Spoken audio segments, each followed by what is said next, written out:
बांकी विज्ञापित अंचल परिषद पक्षर 58तम स्वायत्त शासन दिवस पालित हो जाइछि। बांकी विधायक देवीरंजन त्रिपाठी मुख्य अतिथि भाव में जोगदे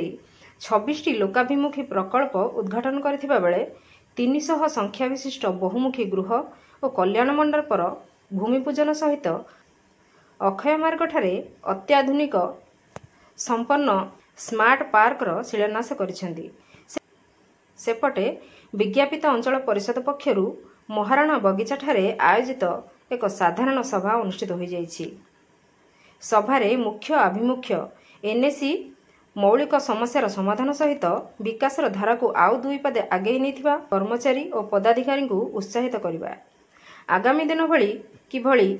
एनएसी को ओडिशा मानचित्र रे मध्य निजर स्वतंत्र परिचय सृष्टि करने सहित पूर्व भली विकासर विजयधारा को बजाय रखिबा लक्ष्य रखिछि। प्रत्येकटी कर्मचारी निष्ठापर भाव निजर दायित्व निर्वाह करने को मंचरू आह्वान देइछन्ति नगरपाल माणिक साहू। चलित वर्ष सहरांचल अधिवासी स्वार्थ को दृष्टि रखी प्रथम करी रात्रि रे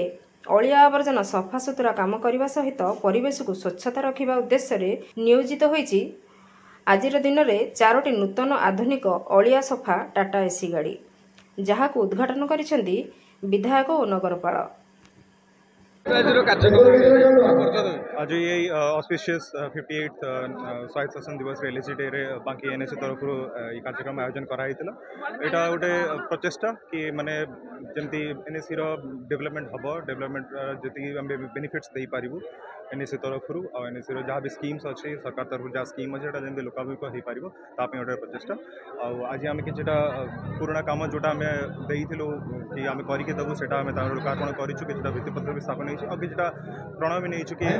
आगु को आगामी दिन में केमती एनएसी आहरी बेटर करहब और केमती भल भाव बेनिफिट्स पठाई हम यहाँ गोटे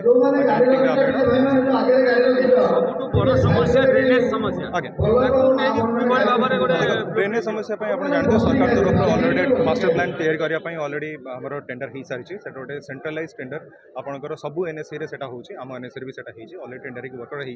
जेहेतु वर्षा चली कामटा आगे पारिनी अदरवाइज आप आशा करूँ 3 मास भितर वर्कर मैंने टेंडर होगी डीपीआ होगी काम श्रीमती माणिक साहू बांकी एनएसी नगरपाल। आज पवित्र स्वायत्त शासन दिवस अवसर में आमर बांकी एनएसी रे विभिन्न वार्ड रे जोगुराक आमर कार्य सरी से गुराक आमर उद्घाटन करा जायछि एवं आमर स्मार्ट मशान बहुत दिन लोक मानकर माने दाबी थिला स्मार्ट मशान आज तार आमे उद्घाटन सरी आमर बांकी एनएसी तरफ 4टा गाड़ी आज उद्घाटन होइछि। बांकी एनएसी वासींकर बहुत दिन जो आशा थिला स्मार्ट मशान आज ताहार उद्घाटन सरी लोक मैंने ताहार साहाय्य नहीं पारिबे किंतु आमर थिला गोटे स्मार्ट पार्क आज तार भित्तिप्रस्तर होइछि ताहा कार्यक्रम मध्य खूब शीघ्र आरंभ करा जिवो एवं आमर बांकी एनएसी रो सबुठु बड़ समस्या होउछि ड्रेनेज सिस्टम तार मध्य आमर टेंडर करा जायछि खूब शीघ्र तार कार्य आरंभ करिवु एवं बांकीरू संजीवानंदन रिपोर्ट नागराज न्यूज।